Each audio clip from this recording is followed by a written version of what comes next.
Assalamualaikum warahmatullahi wabarakatuh. Perkenalkan Pak, saya Ibu Anisri Ningsih, ibu rumah tangga dari Pati Pak saya. Saya jauh-jauh dari Pati ke sini dengan dua tuntutan ya Pak. Satu, perampasan aset koruptor. Dua, hukum mati koruptor. Kenapa sekarang yang dibahas cuma aset koruptor aja Pak yang dirampas?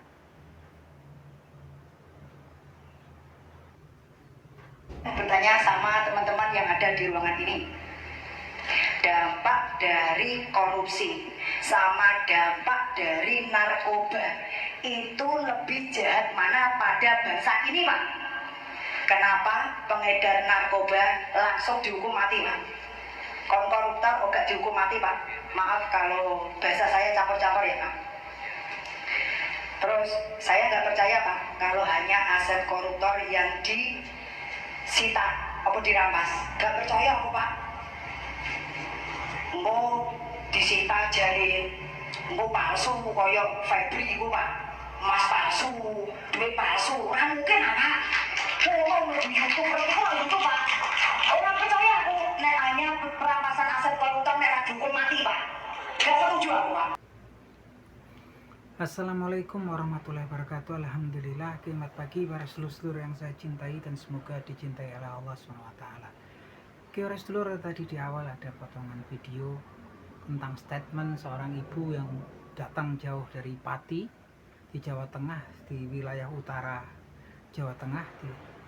Ini ibu ini cuman rakyat biasa ya teman-teman. Dia bukan pelajar, bukan akademisi, bukan pakar, bukan analis yang bergelar master atau profesor. Ini seorang ibu tapi begitu clear ya, begitu dia berani, begitu jujur hatinya di hadapan para petinggi DPR, di hadapan para wakil ketua DPR yaitu Pak Sufri Dasko Ahmad. Saya nggak tahu kok kemudian harusnya kan kepala DPR-nya ya, tapi terlepas dari itu ibu ini dengan jujur mengutarakan keluhan, komplain dari seluruh lapisan masyarakat Indonesia yang merasakan sekarang tontonan di media sosial menampilkan masalah korupsi. Yang ngobrol para ahli di ruangan yang ber-AC, ruangan yang dingin, melakukan analisa gitu kan. Yang jelas ibu ini melakukan aksi nyata. Beliau dan Mas Botok serta kawan-kawan yang tergabung dalam AMPB, Aliansi Masyarakat Pati Bersatu, jauh datang dari Jawa Tengah, dari kota Pati, Jawa Tengah, untuk menyampaikan aspirasi mereka kepada wakil-wakil rakyat kita di parlemen. Dan memang alhamdulillah para wakil-wakil rakyat kita di parlemen terketuk hatinya. Ini luar biasa sekali permintaannya ibu ini, nggak cuman perampasan aset. Mereka minta kemudian death penalty, hukuman mati buat para koruptor. Dan ini yang paling tepat ya. Ini yang paling tepat, paling pas dalam kondisi sekarang penyakit korupsi ini sudah merajalela. Para koruptor berjoget-joget menikmati semua hasil korupsi mereka, sementara masyarakat menderita gitu kan. Dan memang kita nggak tahu masalah kemudian death penalty atau hukuman mati seperti apa. Yang jelas para wakil-wakil rakyat kita di parlemen saat ini menerima. Mereka akan mengesahkan undang-undang perampasan aset, dan itu disetujui bahwasanya kalau undang-undang itu nggak selesai sampai dengan tanggal 15, paling lambat tanggal 15 Desember 2026 ini, 3 orang wakil DPR termasuk Bapak Sufri Dasko menyatakan siap mundur ya dari jabatan mereka. Ini suatu langkah yang luar biasa sekali, langkah populis. Kita apresiasi Pak Dasko yang merupakan salah satu petinggi di Gerindra, menunjukkan sikapnya ya. Ini memang kita tunggu, dan memang tadi kata ibu tadi memang masih belum percaya kita semua, seperti walaupun paling enggak udah ada janji ya. Masanya kalau cuma dirampas juga kayaknya belum puas rasanya, belum mantap, karena kalau cuma dirampas kita nggak ngerti, tapi sebetulnya salah satu yang terpenting juga death penalty, hukuman mati untuk orang-orang yang kemudian menyengsarakan banyak orang. Dan mereka adalah oknum-oknum, banyakkanlah oknum-oknum aparat yang seharusnya mengayomi, melindungi seluruh bangsa ini.